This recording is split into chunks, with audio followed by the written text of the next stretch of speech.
I need it all. Do you want it though? Where do I begin? I see the hate, they don't wanna see me win. Bank deposits, I got more coming in. Top down, throw the money in the wind. I don't want it all.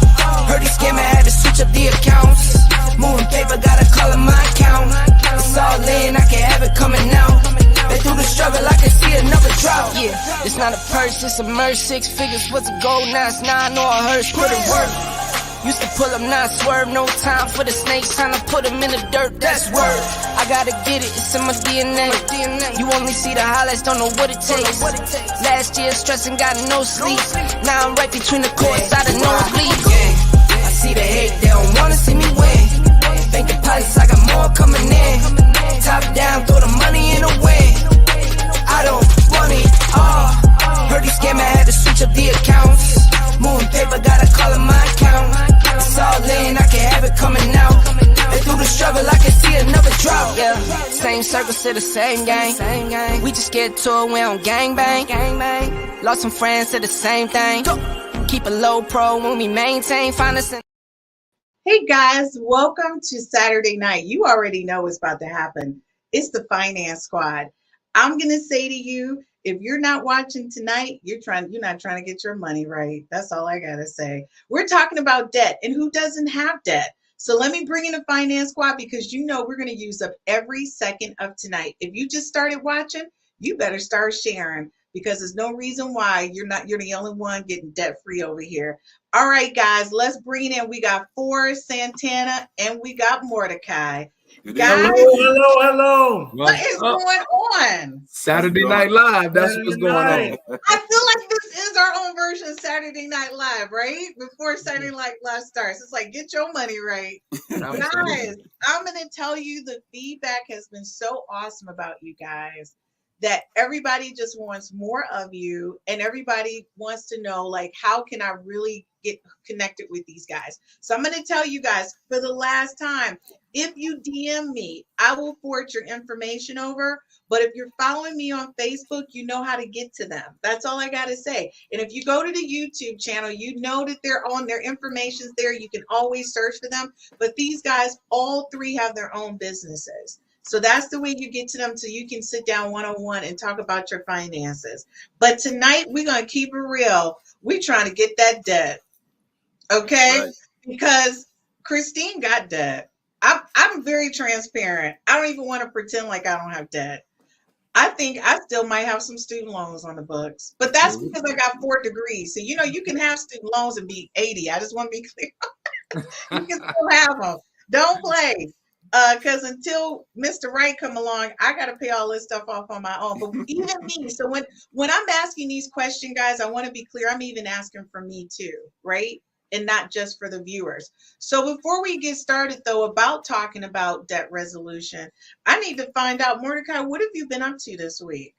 Hey, we've had an amazing week speaking in the community. We've had dealing with legislators. You know, we got this Michigan trifecta that's happening right now, passing all kinds of legislation, and just been working with a lot of great clients and really helping people get on the right side of their life. And so it's really about not what we've been through, but it's about who we are becoming. And so that's what's most important. And so that's why this conversation is important every Saturday night.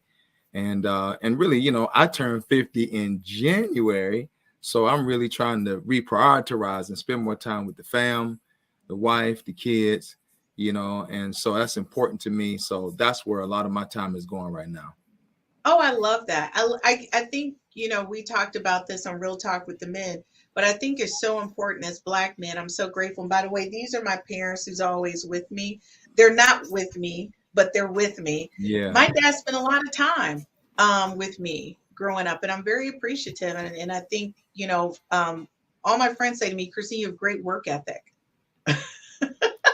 Yep. I was like, well, my parents got up every day and went to work. They didn't miss a day. So that's good to know. And also my dad gave me plenty of attention and he allowed me to be Christine and all my crazy science stuff. So I appreciate all that stuff. Santana, I don't even want to talk to you. It's Florida. So obviously, I mean, I was shoveling snow, right, Sean, like 2 days ago. Exactly. Whatever. That's right. I think it did make it down south today, but it's been hot. Snow made it down south? No, not the snow, but no. the temperature. The temperature drop? Yeah, today. But it's been warm the vast majority of the week. So it's just been, we're planning for my 50th birthday and my 20 years in business. We have had the entire staff hands on deck getting ready for next week. So and tax season is upon us, and we're approaching the March 15th deadline. So it's been a very demanding week, but it comes with the territory. You know what? I want to say happy birthday to you in advance, and also congratulations as a Black man with something you started from the dirt. From the dirt. Yes. From the dirt. From the And dirt. you've been here for 20 years, extremely successful. I can't tell you how proud I am of you. So much so, folks, we won't be on next Saturday because we're going to be showing a replay because all of us should be there with him. I'm not going to call out anybody, Santana, for you. Don't do it. Don't do it. No, don't call out anybody. We good. I'm not going to call out I nobody. already told y'all, if we're carpooling, I'm in. Man, I'm not riding to Florida with Forrest in the car 1,000 miles. We're not doing that, bro. Right, exactly. All three of us driving from Michigan with Forrest. Not happening, That, partner. oh my God. All I got to say is that would be an interesting conversation. So, Forrest, what's been going on with you this week? It's been busy. Work's been busy, but it's that time of the year. I shouldn't say work has been busy. Work has been a blessing. Busy is good in my industry. It's that time of the year. But the most exciting thing for me is my passport finally came in the mail. In fact, today. And I'm Mr. International now. Look out. Oh, he got his Look out. He got his passport. Now he Mr. International. Man, listen. I got my passport about 7-8 days before my 25th wedding anniversary. Congratulations. Thank you. We're gonna try and do some things. Yeah, I mean, Teresa really needs the round of applause. You know what I'm saying? That's who need to get on the podcast. I don't want to talk to bring Teresa and get Tiffany on the line. That's what oh my God, that's what we need to do. Well, Mordecai, what about your wife? That's right. That's right. Right. Don't we need to talk to her? She'll be glad to talk. She would look. She got all the goods on her brother. Hey, I'm telling you right now, my wife come on, I'm losing the connection. I'm just saying. Internet is bad here in Michigan with the weather and everything. Oh man, it's a bad connection. There's no way we can talk to her, huh? Well, I'm going to tell you guys, we're going to go to quick commercial break. I'm really excited about tonight. I think what you guys are doing uniquely focused on the African American community and making sure we have a good roadmap to getting our finances together. Folks, everything you watch tonight, understand that this is just our perspective. This is them not giving any direct information about anybody with the same type of salary, the same type of framework. So I just want to be clear. This is Christine coming up with examples and things, and they're just going to respond to those. So, but if you do fall within this framework, it gives you a good roadmap of what direction you need to go into. Okay, so folks, we'll be right back after this quick commercial break, and I'm really eager to get started. We'll be right back. My name is Christine Burkett, the inventor of the 5 F's to Love. This is a compatibility app.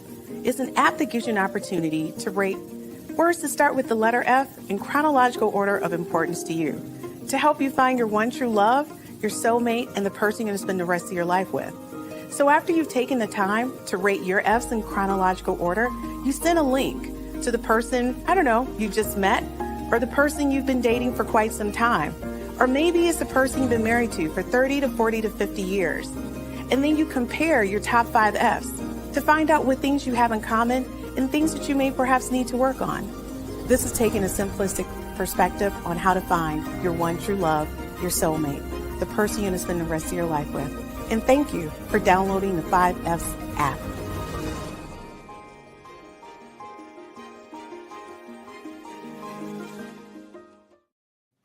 Okay, guys, welcome back to the Finance Squad. Now, before we get started, I just want to be perfectly clear. Tonight's presentation is probably going to have some layouts and a couple letters only because I created in a different platform and it didn't carry over well. But what we upload to YouTube for you guys to follow will be pristine. So I apologize. It's a technical difficulty on my end. I'm using a different system.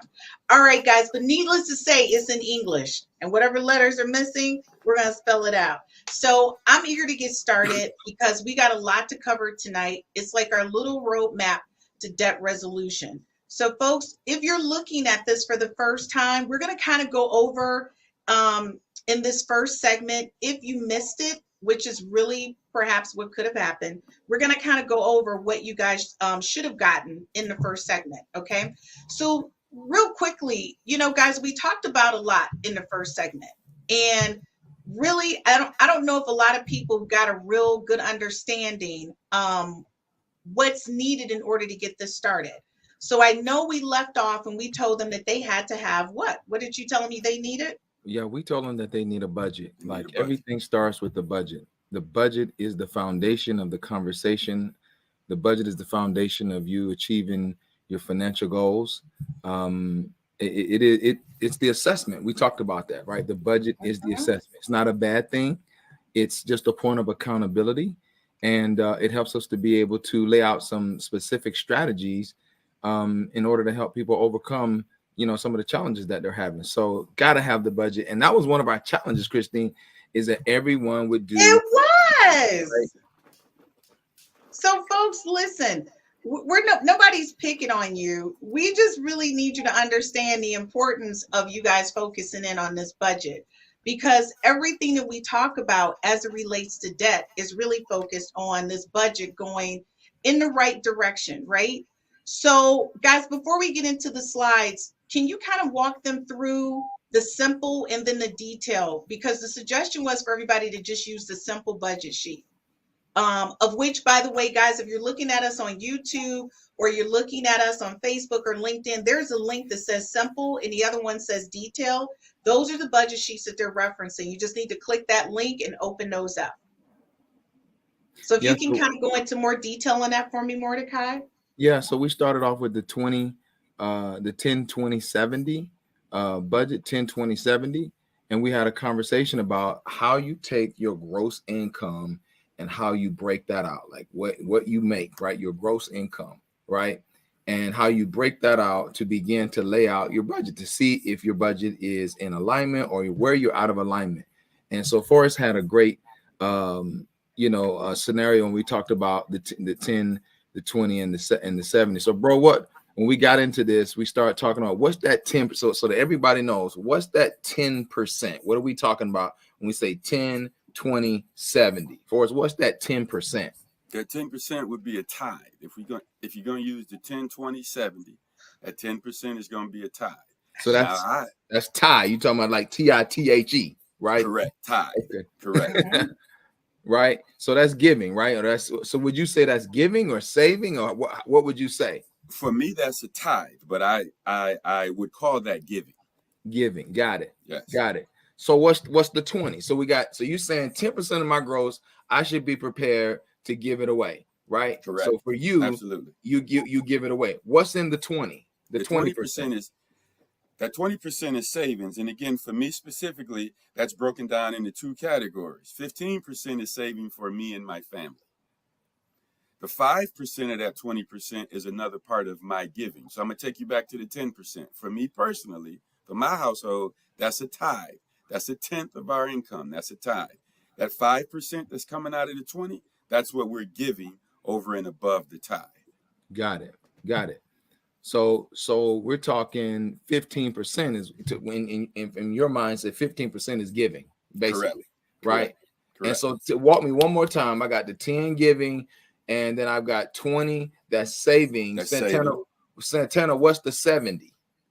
The 70, we're dealing with household expenses, mortgage, rent. So, and then we're dealing with taxes that everybody has to face. So if you had $100,000, we're saying maybe 10 to 12% of that will go to taxes. And then we use a number of 28% going towards mortgage and or rent. And then the remainder going towards debt, car loans, credit cards. We typically try to say that gross amount between your rent or mortgage, Mhm. your other bills should be around 36% of that 100. So $36,000. Now, if you ever went to get a mortgage, they say they don't want your expenses to be greater than 40%. So we're saying to keep your little grace area, we're saying 36%. Okay, so guys, before we go that deep in, I want everybody to take note of what he just said. But I also want you guys to take note of a very important roadmap, which is the goal. The goal of the whole finance squad is to kind of take you guys through each of these. So Mordecai, can you go through the challenge that you're making every week to everybody about how to realign their finances? Yeah, I think when it comes to finances and just the principles, the financial principles, we all are going through a class, so to speak. We're all pupils. We're all students. We're learning. We're constantly learning. So education is important, and a lot of people do not want to educate. They say education happens when new information is relayed to one or more of the senses. Right. That's when you become educated. Right. And then we want to inspire people because everyone's situation is different. We've had a rough COVID. We've come out of COVID. Many people are already struggling. And so there are some inspirational aspects to this podcast and then motivate. But what are the practical? That's where the rubber meets the road, right? That's where people oftentimes get like, oh, they're talking about me. No, this is the practical application. We're not just going to talk pie in the sky.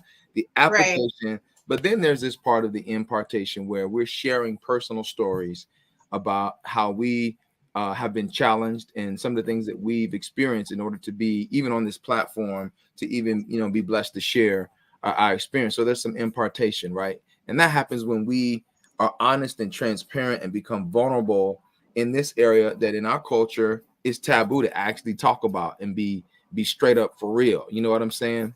It is. And that's the thing that I think is so important we understand, because a lot of times people don't get that life does happen, right?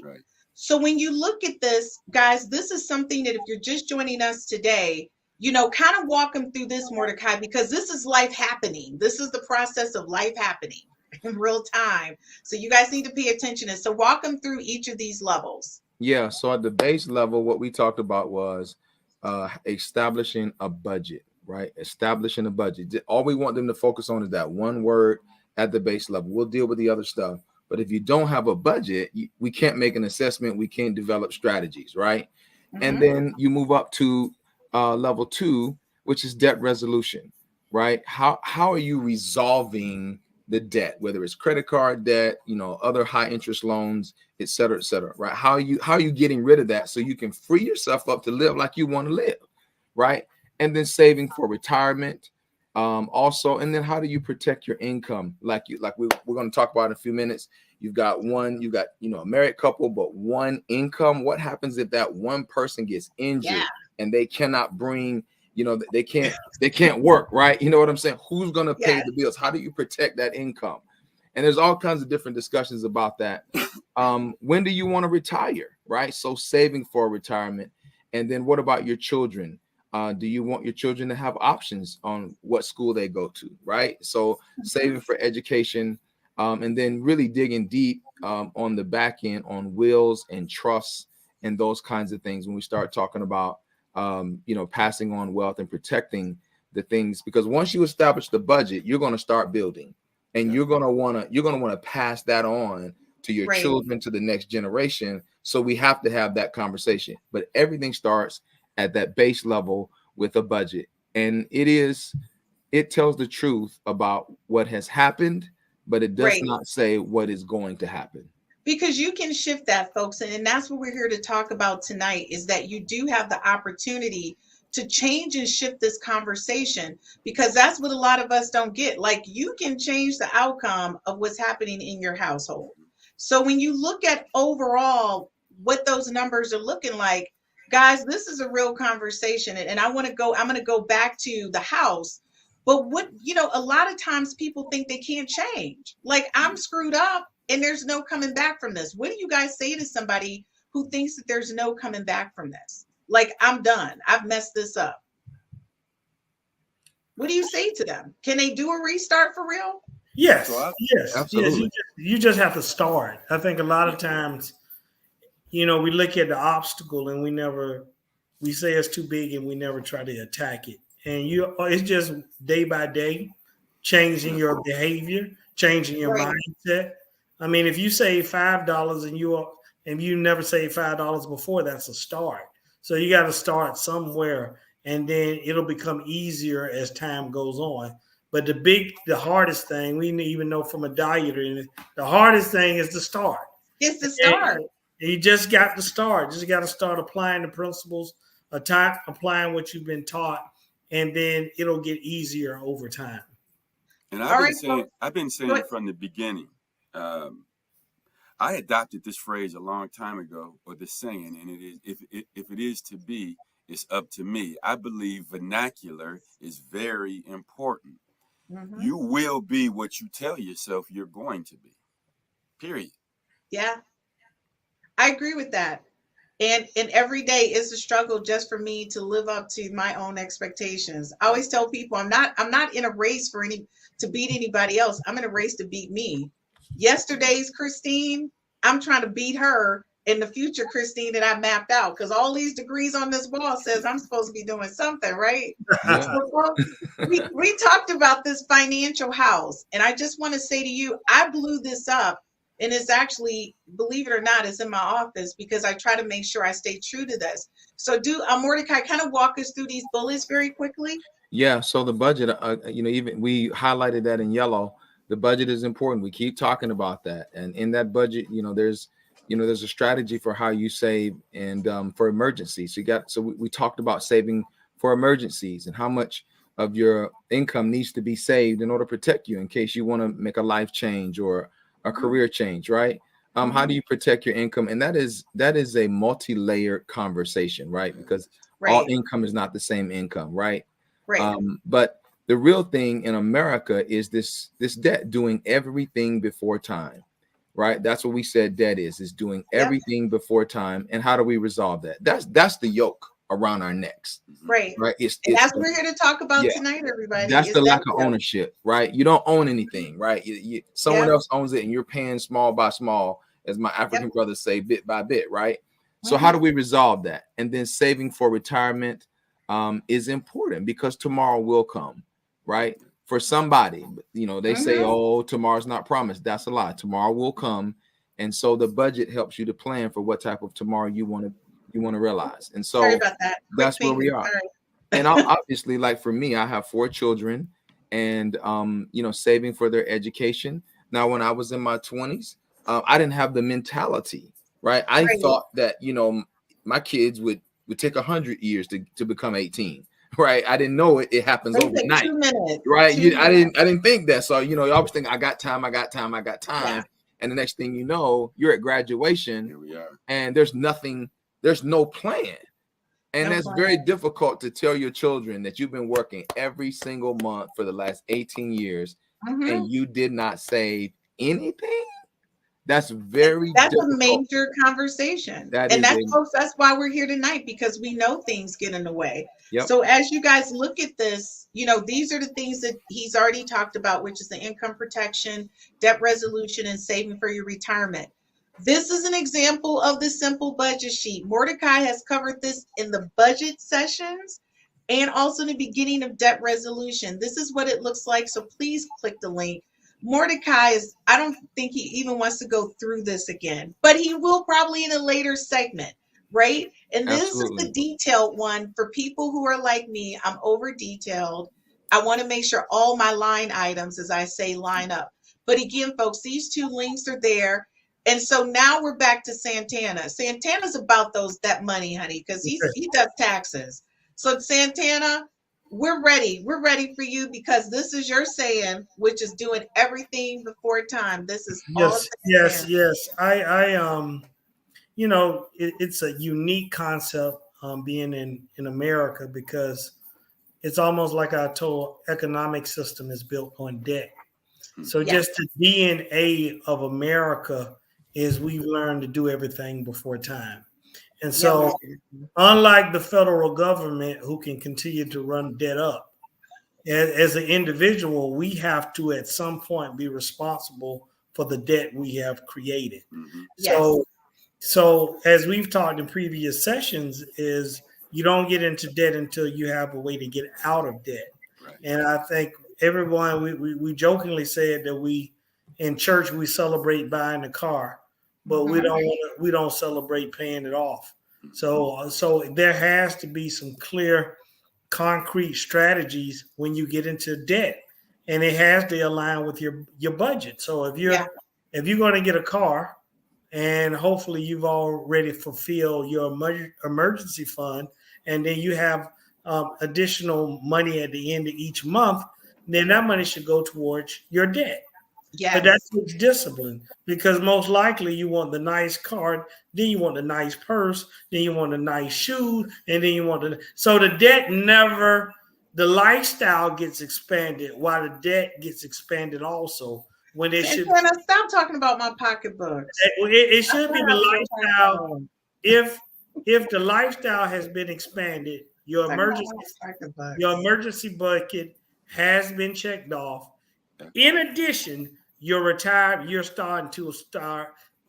to address your retirement goals, because Sean is unique. As we've been talking, I'm thinking about how when I first started my job, being from a impoverished community, for lack of better terms, when they say putting money into a 401k, I'm going to say this and it's going to shock the audience. I was like, I don't even know if I'm going to be alive that long. Let's go with being alive. They say, look at your neighbor and say, be alive. I'm like, you want me to do what? You want me to put money away? Man, I don't know if I'm going to be here 30 years from now. But here's the reality. Now you get to 50, and now you're looking at those decisions. So those decisions for the people in our age group, if you were not taking advantage of putting the money away in the 401k plan, because very few people have pensions. I mean, that's a lost dinosaur now. So if you did not do it now, they do have a catch-up provision once you hit 50. But once again, it's going to come back to the budget, because most likely now, if you're at 50, you got children in college, or you've established such a high lifestyle, then now something has going to have to be done for retirement to be a reality. And some people retire voluntarily, and some people retire involuntarily. Your mind and your body are saying two different things. Exactly. Or the company is going in a different direction. Or the company folds. Yeah. So the company can fold. Yeah. So this budget has to become, whether you're young or old, if you're young and you have business aspirations and you want to do all these grand ideas, then what are you putting away if the business does not start off the way you envision? Because we do performance every day. I mean, people say, in the first year, I'm going to make this. In the second year, I'm going to make this. Mm-hmm. That very seldom happens. So if it does not happen that way, do you have the adequate capital to sustain your bills? So you need to be budgeting before you become an entrepreneur, unless you get a word from the Lord and he gives you a cash cow business and money just starts flowing in. If that's not the case, you better have some money. You better have saved and prepared for this moment. Well, you fast forward to the 50-year-old who's getting ready to retire, who's making all these grand. I'm going to be retired at 55. I'm going to be retired at 60. Mm-hmm. What does your budget say? Because if your budget, are you stashing money away? Are you maximizing your 401k? Are you putting money away in other investment accounts to be able to do? If you're not doing this, then you need to sit down and look at your budget and start making some real decisions. Because I'm here to say that you go from 30 to 50 fast. And I'm believing that you probably go from 50 to 60 even faster. Oh, it's going to be even faster. If you don't start, if today is not your day, that you get off after listening to this podcast and say, listen, I heard them. I might not wanted to hear them, but I heard it. Like you say, if the mountain looks too big, you better figure out how to turn it into a molehill today, or life is gonna run you over Over. when you're tired, when it's time to retire. We still today is the debate on where Social Security going to be in 10 to 15 years. So And don't give them any more, Santana. You're going into I'm gonna leave it alone. Folks, I we'll can be talk right about all back. this all day. I know you can, folks. We'll be right back at this commercial Okay. break. When we get back, Forrest is going to go through just 5 things that you need to know before we start breaking down all of this debt that you need to resolute, everybody. Because, and I'm going to tell you right now, you know Forrest is going to give you the business. We'll be right back after this quick commercial break. We know what you made of. I do better offline, yeah. I've been calling to a guy. I'm in tune with the signs. I'm just trying to let go. I'm just trying to be me. I'm just trying to do yeah. Moon landed with the elevation. Arm strong with the levitation. My third eye needed calibration. That was heat rock when I notated. I've been going crazy. Stone face when I kill beat, leaving no trace on low.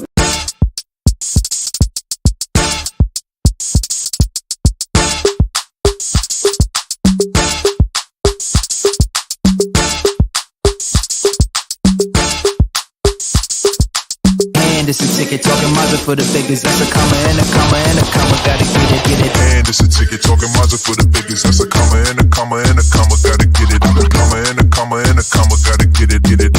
Comma and a comma. Gotta get it. Anderson ticket, talking Mazda for the biggest.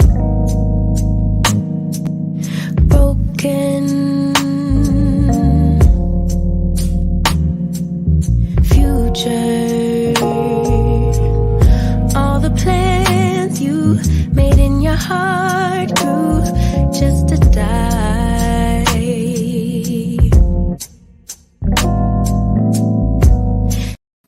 Hey guys, welcome back. It is Saturday night, and you already know it's the Finance Squad. So if you didn't get out your little notebook, you better do it. Okay, Forrest, everybody already knows you're going to give them the business. Folks, if you are just seeing Forrest for the first time, know this, he's about to give you the business. Forrest, give them your 5 things of why they're in debt right now. All right, I'm gonna go through all 5, and then I'm gonna come back and touch on them. You got living outside of your means. That's most of us. Why? Because we operate outside of a budget. Paying too much for cars. Now we put paying too much for cars up here because right now cars are super expensive.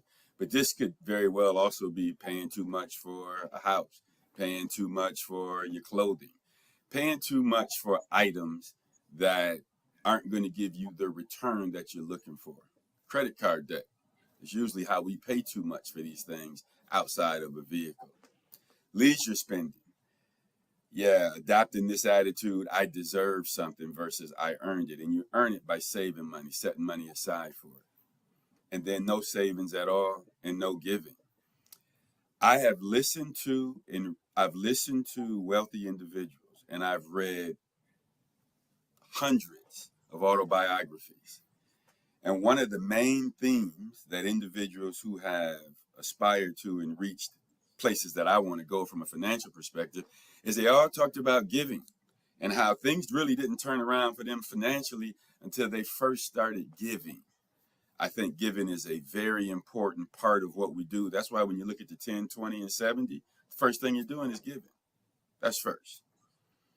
Selfish individuals seldom accomplish much of nothing. They don't accomplish anything because it's all about them. Whatever they do achieve or accomplish is never enough.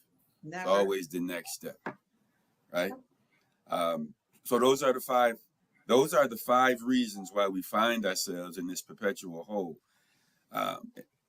My mind's eye kind of sees the hamster in the cage on this little wheel, running as fast as he can go, but getting absolutely nowhere.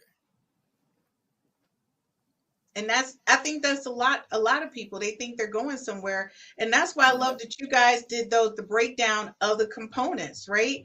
I'm going to tell you these components, I started organizing my stuff because I felt pressure, by the way, of being on the show with you guys. I start organizing my receipts in this whole, I'm the kind of person, I just go too far with stuff.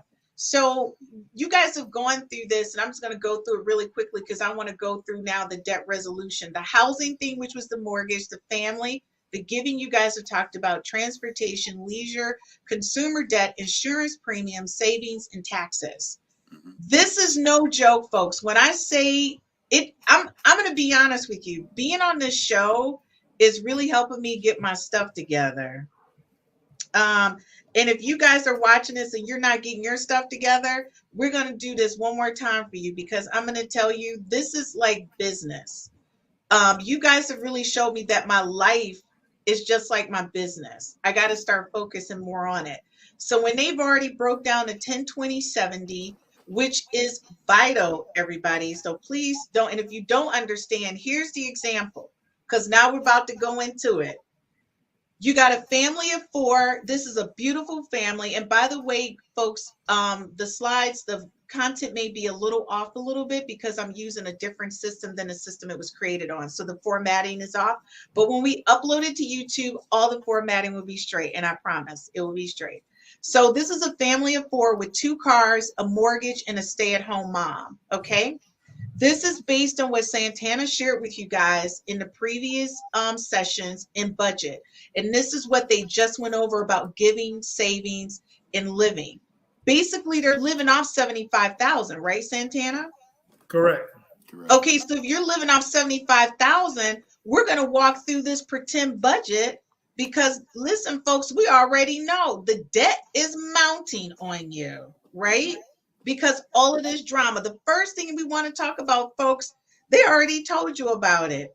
Let's talk about it again. What about this car? What about this car? Well, y'all hard on them cars. I mean, you got 75,000.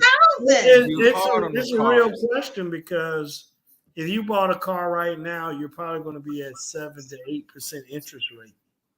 So it's not only, unless you can get it at a great price, you're going to be overpaying for a car that maybe if the interest rates decline during the summer or late in the year, you can get for a lot, not cheaper, but a lesser payment. And if you're having problems savings, every dollar counts. So if you're overpaying $100 to $150 a month for a car payment because you did not want to wait, you wanted to do it before time. Let me say this too, Santana. Let me throw this in there. Santana said 7-8% interest rate. Mm-hmm. I want the audience to understand that 6 to 8% is for individuals who fall in the excellent credit category. Thank you. Excellent. So we're talking 790 and higher. Yes. If you like a 3, you can forget it. If you a 3, don't even look at a car. So let me ask this question, because I'm always like trying to understand what we're actually saying, because where I got caught was I needed a car, right? Mm-hmm. I couldn't get the 35. I didn't get qualified. Like, you walk on the lot, they're like, nah, you can't get the Benz. You need to get this Escort over here, whatever it was at the time. I didn't qualify for that. Correct. But what I did qualify was a bad lemon at 12%. Oh. So it's not like if your business is not right, you're gonna still be able to walk in and be able to qualify. Most times you don't even get approved. You don't have the salary, right. that the income ratio is too high, and you can't make the choices. And so I think we got 2 different folks we got to really talk about. Is what I recognized was I needed transportation. Correct. I didn't need comfort.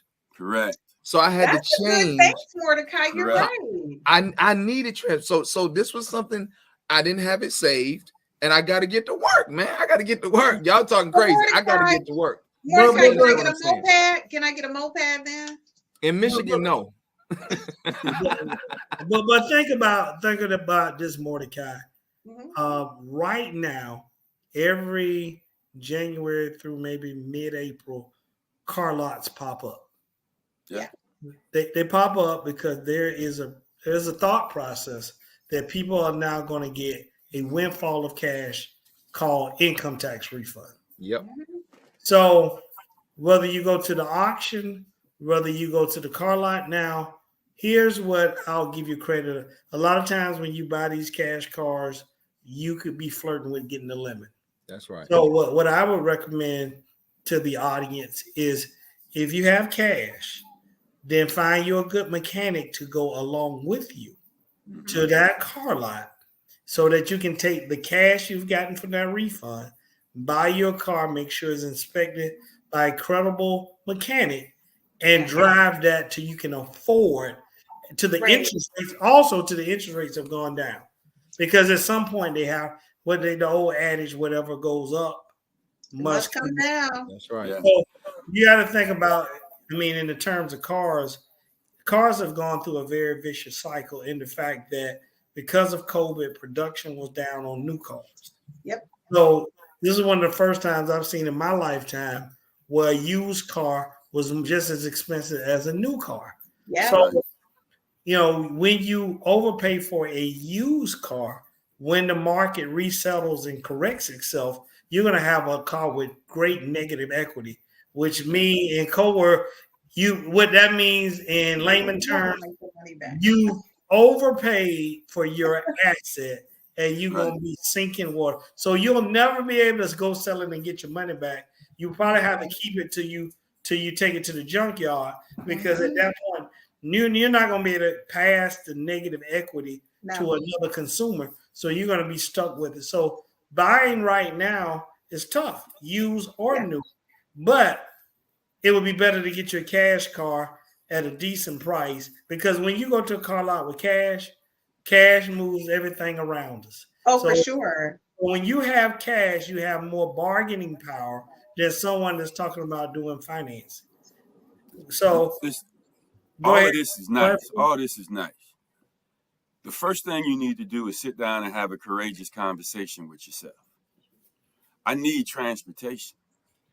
I ain't talking about what I like, what I don't like, this name brand vehicle, I need to get to work. I need to get my kids to school. I need transportation. I live in a city, Lansing, Michigan. They have public transportation. And now that's not ideal, but that is transportation. And it will take you to the four corners of my city and stops in between. You can Uber. You can Lyft. You can call a good friend and ask for a ride. You can do ride share. That's right. What you need is transportation. Now, once we start talking about transportation, what Santana has said and what Mordecai has said comes into play. But the first thing you need to ask yourself is, what do I need? I need transportation. I'm not interested in what you want. I'm talking about what you need.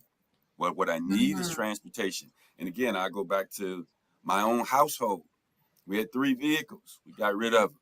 And my wife and I got real comfortable with one another for a long period of time. And I liked it after a while. I mean, I liked it in the beginning. It just kind of threw things off. My freedom of being able to come and go like I wanted to come and go. Couldn't really do that anymore. I had to take into account her, myself, and our youngest son. We all had events and things that we had to do, and there was one vehicle. So I went to recitals when I really didn't want to be there. Man, you crazy, man. But in the end, I came out smelling like a rose. I was a good dad, a good husband. If you could have read my mind, you wouldn't have probably been saying those things. But he was like, Forrest was like, and the thing is, you're right, it does make a difference. So when you guys talk about cars, now we're talking about one of the major things is people purchasing a home. But right see, now it's the same thing, though. Exactly. We get caught up emotionally in these purchases, and we want to be in a certain neighborhood. We want to be behind the gate. We want to feel a certain kind of way. And what we've been trying to communicate is your budget really tells you what you can afford. And listen, on the purchasing of a home, this is real talk. So my wife and I, the year before COVID, all through COVID, the conversations have ceased to exist for right now. But we're going to build a home, so much so that we went out and bought multiple pieces of property to build this house on. This wasn't about financing, done. This wasn't about, we had everything from the architectural drawings, where we were going to build it, but it was all set. When the rubber met the road, what we were wanting to build when this process started versus what it was going to cost when we got to the shovels in the ground. The prices on everything had gone up. This build was going to cost us well over $1 million, and I wasn't building $1 million home. Come on. So my wife and I sat down, and our current home, it got to looking real nice. Exactly. We did some work in the bathroom. We fixed a few things in our existing house, and I like it more and more. Every day I pull up to it, I like it more and more. Absolutely. Again, that goes back to this courageous conversation. Right. And I kind of asked my wife one day, I said, so why are we really building? It's not about need. Why are we really doing this? And she's like, babe, I really got to think about that. Well, there were other things attached to it. For me also, I'm not throwing my wife under the bus. It was going to look good. Exactly. I'm changing my address. I'm changing my address. What? Come on. I'm changing my address. Hey, come on now. We're Forrest. I don't know. He gone. But Forrest, but you're not saying anything that's not uncommon for anybody. No. The house I'm in now is paid for. So in my mind, it's like, why would you? Well, right now I'm not moving because I listen to y'all and the interest rates is high. That's the thing. I said, well, my plan was to move this summer, but then I said, you know what? If I don't move until next year, I'm good. This house is paid for. So I said, okay, well, the renovations are done. Let's see what other things that we can do. So I'd rather put the money into the house that I own and pay for the renovations out of my savings. I'm not going to go get a loan. I'm not taking out anything on the house to get anything done. But the thing is, folks, you got to start looking at, because we were talking about that before. It's not just the mortgage, it's the renovation cost. Yeah, that's right. So now, that interest rate is what it is. And now you done pulled in, okay, now I'm going to stay where I'm at. Don't overdo it, Lucy. Correct.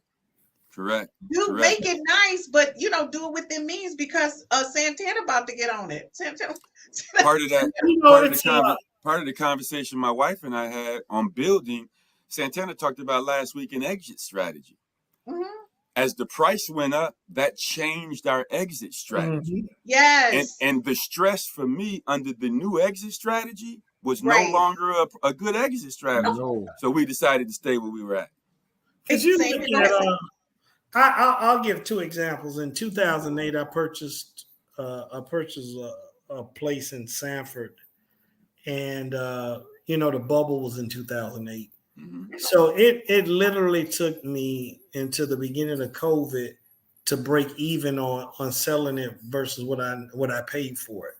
That is going through renting it out, repairs, and all that. So it took me 12 years to get back to where I started. And so at some point, it's like with the cryptocurrency, at some point when you do things too late, somebody gets caught holding the bag. Correct. Yeah. And in our culture, it's this statement, when everybody's doing it, it's too late. Too late. It's too late. So with housing right now, if you buy a house now, you're going to get caught holding the bag eventually, because if that house declines in value, $300,000, I know, like in Jacksonville, in some houses pre-COVID, say it was worth $700,000, it's now worth $1 million. Well, at some point, it's got to settle back down. It may not go all the way back to the 7, but let's say it goes back to the 850. You're stuck there, because one of the things that's an extra strategy in other cultures is when we pay the house off and the kids are out of the house. Then we sell the house and we take the money and put it in our retirement account and pay cash for the house we're in. That way, we don't have a mortgage and we got additional capital for whatever may come up. So for most people, a home is a part of their retirement plan. So properly purchasing the home may determine how much money you got down the road, because if you got negative equity opposed to equity, then your retirement strategy may be shot, because you don't want to get to, if you're 50, you don't want to get to 65 and you got to bring some money to the table to get out of the house. But I think, Santana, this is an important conversation, because one of the things I've learned from you and Forrest is you got to ask for help, right? like I'm getting ready to buy a home. I reach out to one of y'all, man, what does the market look like? What am I getting myself into? Right? Like, we're not saying you can't have what you want, because I hate for somebody who has to tell me I shouldn't get. Well, you already got it. You know what I mean? It's good. It's easy for you to sit and say I shouldn't do when you already riding in a Benz. Like, be quiet, right? But I think it's important for us to say this information is out there, but we have to open our mouth and we have to ask for help. We got to seek help. We need advisors, because we don't all see all the numbers and everything. I've had conversations with Forrest. I had a house, and Forrest said, look, we looked at the market. The market was scheduled to not come back in 20 years based upon the economic outlook of that city. So am I going to hold on to this? What am I going to do with this bag? Am I going to hold it on? Can I extract anything from it? And it was a very hard conversation, and it took us 6 months for reality to set in on what decision we needed to make as it relates to this perceived asset that we owned, right? And so I think it's important for us to as a community to talk about these things. I mean, because really in Detroit, we got folks that can't even have water. Their water is shut off. You get what I'm saying? So we got real issues, and I know we got to take a commercial break, but we all have to share this information and make this available so that people don't have to get in debt to get the information. Right. Because when you're acquiring a home, there's some things that they teach in real estate school. Like, okay, when you buy a home, you need to study the neighborhood. Yep. You need to study what's the long-term plans for that the city has in that neighborhood. What I'm talking about, man? Ain't nobody told me that. What is the school system in that? Because really, what drives the value a lot of times in the neighborhood is the quality. Is the schools. Yeah. Because if there are good schools, then affluent people are gonna migrate to that county, because that allows them to save by not putting their children in private school. So these are the things, but we're just so caught up in the house, and we don't see the trappings around acquisition. And so you're not just buying a house, you're buying the neighborhood and the surrounding and the plans. You're buying a community.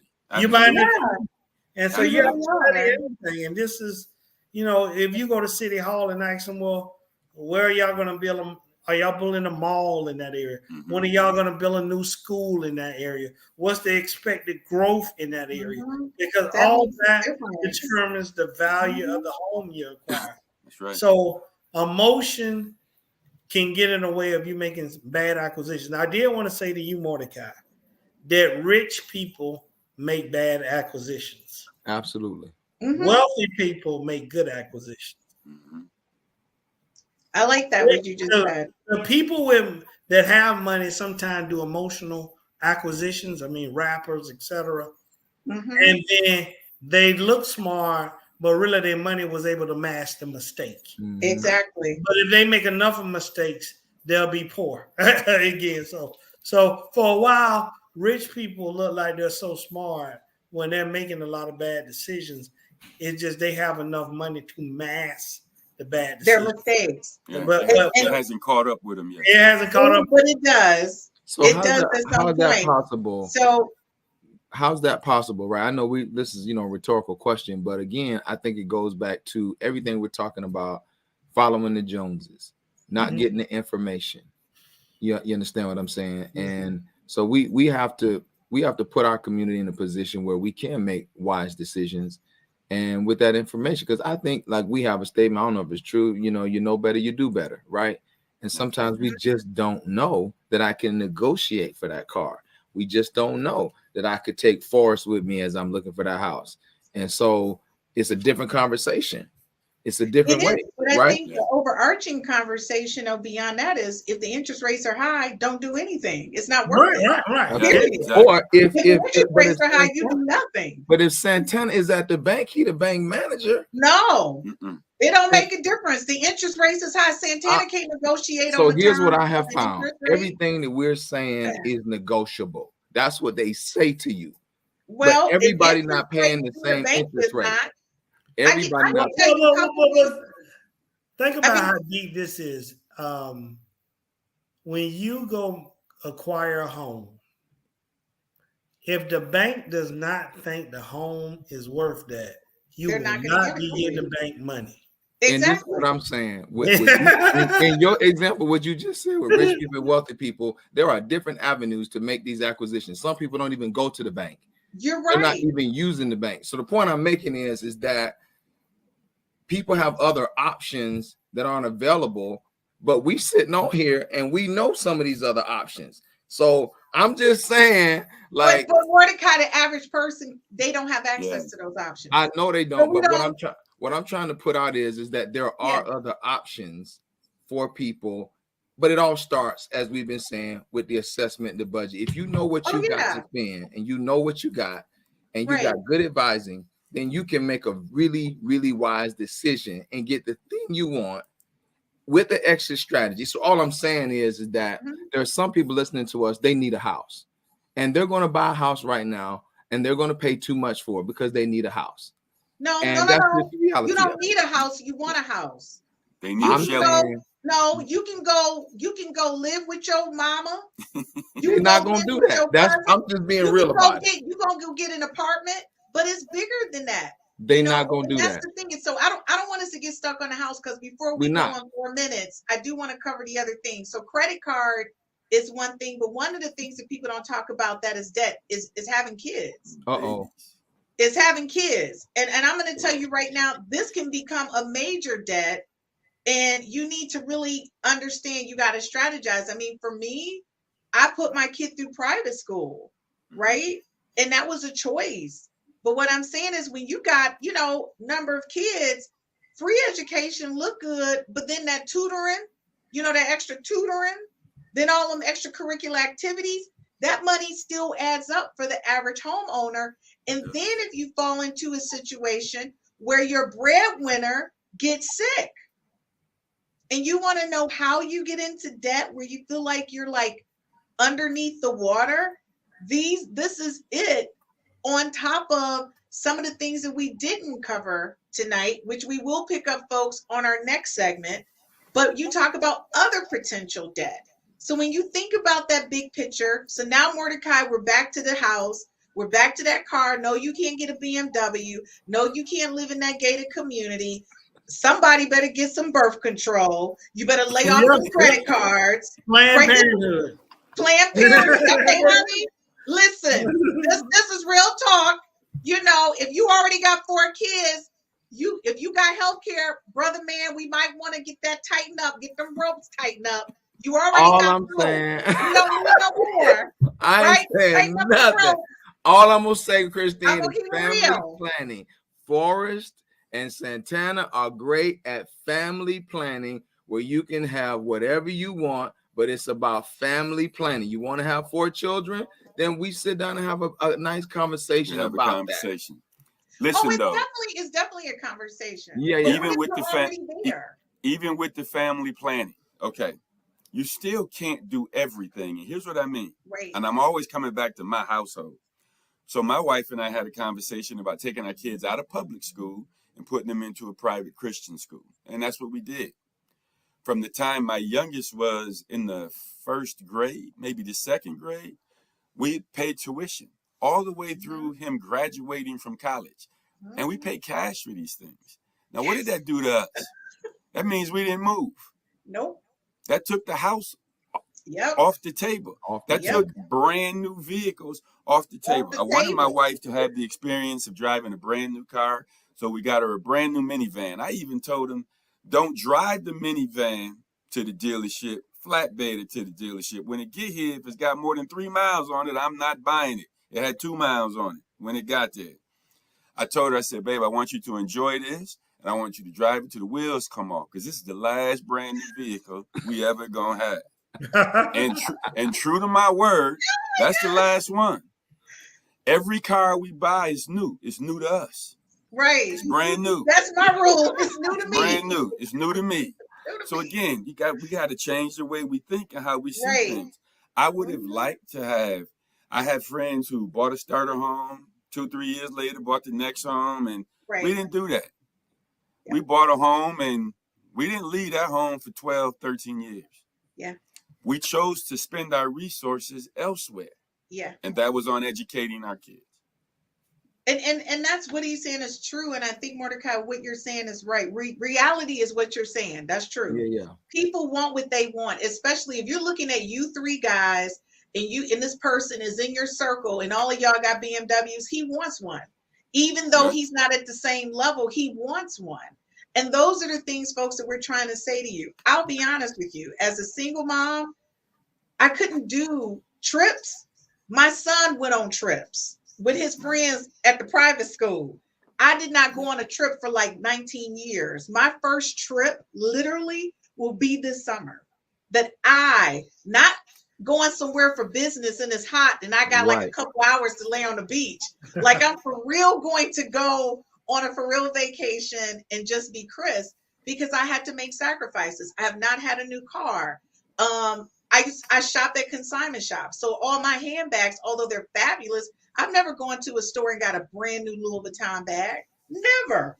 I don't even know what that looks like. I mean, all my stuff is new to me. As Forrest said, new to me. So folks, just to let you know, we're going to stop at this section because we're going to get to the other segments when we come back. And again, you're going to be able to rewatch this one next Saturday because it's Santana's birthday and his business anniversary. So all I got to say is none of us will be here. And you're going to be rewatching this.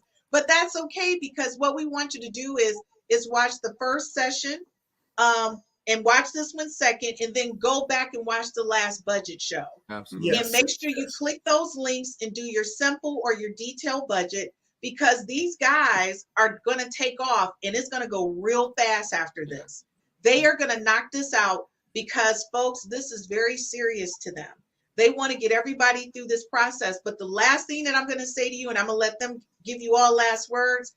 You heard it from the finance squad. Don't buy nothing right now. If your car is working, stay in the car. Go get you a full set of tires from Sam's Club, or go to Pookie's tire place on the corner and get a halfway used set. I'm just saying, Pookie's place on the corner. You might not want to buy tires from Pookie. If all they got is Pookie money, going to get. But if not, go to a Sam's Club. That's a good deal. BJ's, Costco's. Right. Get you some tires. Discount tires. Go get a reliable mechanic, give you a good tune-up so that you can drive that car until these interest rates go down. Or like Forrest said, jump on that public transportation, ride share. Uber is high right now. I'm going to keep it real. Uber is high. Mm-hmm. And folks, a house. Let me tell you something. A house is the people that's in it. Okay? I want to be clear. A house is the people that's in it. Good. All my friends got 4,000 square feet and higher homes. I do not. And guess what? I raised my son in this house and I'm happy. I'm content. It's got everything I want. I've renovated it from the rooter to the tutor. So understand this. Do I want bigger? That's a want. Would I love to live in a gated community? 100%. But the interest rate is high because my posse done told me. So Christina's going to wait till next year so I can get my gated community at an affordable price. Okay? So for Christine, that's it for me. Now the finance squad, they're going to rip y'all up. I was just giving y'all go to Pookie and get some tires. Of course, and don't go to Pookie. Okay? Santana, don't be talking about my pocketbook and your clothes. Don't be talking about my pocketbook. All right, go ahead, Santana. Since it's your birthday, we want to go to you. Well, I want to say this as we end this particular podcast. It is easy to make bad financial decisions, and it's hard to get out of them. So think before you make the decision, because they make it easy for you to get in and hard for you to get out. Thank you for that. Mordecai, sorry. It's all for me, it's just about knowing what it is you really need and what you really want, and be accountable for the things you need. Don't put your wants over your needs. And it's okay to wait. Good things come to those who wait and plan, and you enjoy it better because you did earn it because you saved for it And most times I have found that when I saved for what I wanted, when I got the money, I didn't want it no more. I'm like, I ain't paying that. You know what I'm saying? I don't want that no more. I value the peace that, you know, this discipline has given me to be able to lie down at night and know that when it comes to anything with my children, we have, you know, a greater amount of resources to be able to fill those needs. So know what your needs are, and know what your wants, and don't put your wants over your needs. I love that. Forrest? My great grandmother used to say to me, "To thine own self be true." I love that. Don't be afraid to have a courageous conversation with yourself. I understand the desire to want the best of everything. The best is what you can do and all that you can do. It's not the best that's on the market, because you might not be there, and trying to put yourself in places where you shouldn't be, at least for me personally, tended to always get me in trouble. Yeah. And that's what's going to happen to you. You're going to find yourself in trouble. So to thine own self be true. And on that note, folks, if you want to renovate, Home Depot and Lowe's is open. Go get it. Roll out and get that paint. You better call your peeps. Get somebody helping you put a gate up. That's put some right. shingles on that roof. You better get busy. Install a new sink. A sink is only $1.99 at Lowe's and Home Depot. Y'all better get that new kitchen sink and whatever bathroom sink. Get your new toilet. You better call your brother JoJo. Stop playing. And you know now, Chris, all you got to do is YouTube. YouTube will show you how to do it. YouTube University. I'm ready to YouTube to put in a sink in my bathroom because I want to put in my new sink. And I'm like, well, this can't be that hard. I'm looking at the pipes. I could probably figure this out. I'm going to try it first myself. And then if not, I'm going to go next door and get Mr. Will. He a plumber. Get Mr. Will to help me. Mr. Will, like I've been helping this woman for 20 years. And he has. So I'm going to go to Mr. Will. So folks, listen, we're going to see you guys next week. And the bottom line for us is that you need to be focused on what it is that you want. Set your goals. And that's one of the things when I listened to these guys, I did set my goals. And one of my goals is that I wanted to go on a trip. So I may not be able to get a house this year because of the interest rates. I'm not going to be able to get the new car I wanted this year because of the interest rates, but I can't afford to take that trip. And so I'm taking the trip and not look later and try to get this house in this gated community. And I'm going to pay 5 times what it's worth on interest. We're not doing that. So guys, listen. Enjoy the rest of your Saturday, and don't forget to go back to YouTube, watch the rest of these lessons, and we're going to upload this PowerPoint deck so you guys can walk through it. Again, thank you so much for joining us on the 5 F's to Love Network. And I know I didn't get a chance to play it, but tomorrow is Sunday Dinner Conversation with Dr. Shelley. This conversation got so deep, we only took 1 commercial break. Why? Because we want to make sure you got your money right. All right, so we'll see you guys next Saturday. Rewind this tape, and we'll be back live the Saturday after that. All right, guys. See you next week after next week. Everybody. All right. All right. Come on.